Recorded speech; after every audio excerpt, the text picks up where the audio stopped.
yeah, when I think about identity, I just think about how so much of my life was spent looking for some place to belong. I always felt like I didn't belong. Yeah. So I was raised by my mom's parents, and it left me, there was always a little bit of I didn't quite fit anywhere. And that was just really hard. It was hard not to feel, to know what place was mine, to feel like I didn't have a place in the world. And the same thing happened in school. I remember from quite young, making Mother's Day or Father's Day gifts and Grandparents' Day and whatever, and not being sure about what was mine. Who do I give this to? What do I actually have somebody? And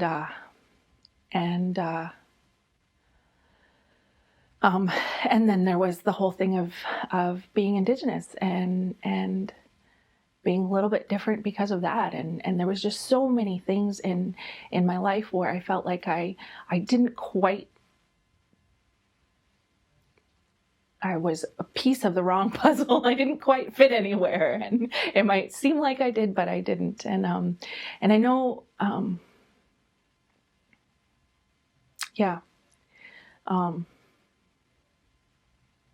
my parents, they knew Jesus, they loved him, and they taught me about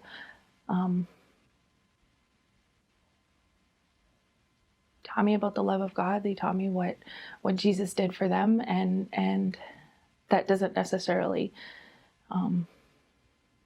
took a long time to relate, and I went off, and I only stayed with my mom and dad till I was 12, and then Mom said I could go. I was old enough to go and try and live with my mother, as though it was something I had done, which is also fun. But anyways,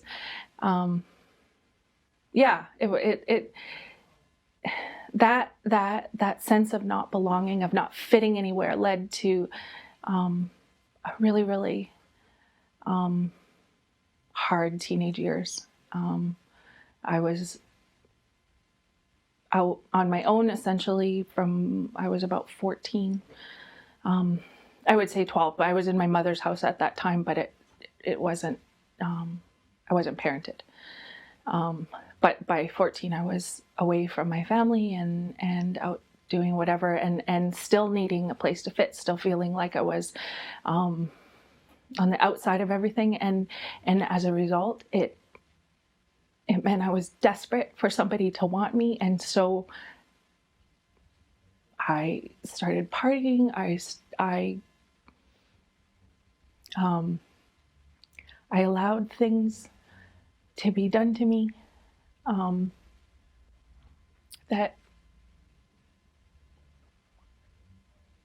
were just so destructive, and so it just made me feel so much worse. It was so the opposite of what I wanted, and I believed that I couldn't say no. I had no value. How can I tell somebody no? Either, even in terms of drinking and drugs and having a voice to say no. It was just like, here, this is what you need to do, and so I did, and it was just really rough, and